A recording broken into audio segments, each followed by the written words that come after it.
الحمد لله رب العالمين.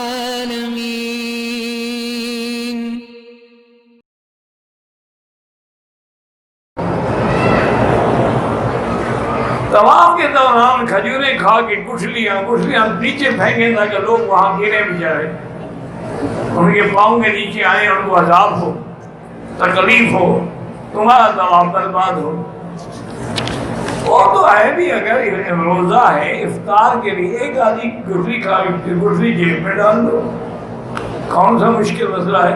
حضرت نانوتوی رحمۃ اللہ علیہ کے زمانے میں اس دور میں حج بھی بڑے مشکل تھے نا، 6 مہینے لگتے تھے، تو بعد جب لوگ حج کے بعد آتے حضرت کے لیے کھجوریں لے آتے مدینہ شریف سے، تو جتنے لوگ بیٹھے ہوتے حضرت سب کو تقسیم کرتے، فرماتے بھی کھجور کھا لو اور گٹھلیاں فقیر کو دے دینا۔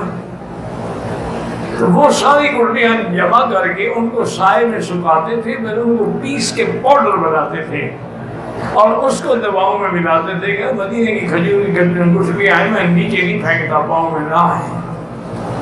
آج دنیا کی ریسرچ ہے کہ اجوا کھجور کی گٹھلی سے جو معجون بنایا جاتا ہے وہ دل کا علاج ہے۔ آج دنیا نے ریسرچ کر کے فیصلہ کیا اور معجون بن رہے ہیں، تمہارے ملک میں بھی ہر جگہ ملتا ہے۔ ہوتا کیا ہے، کھجور اور اجوا اور اس کی گٹھلی۔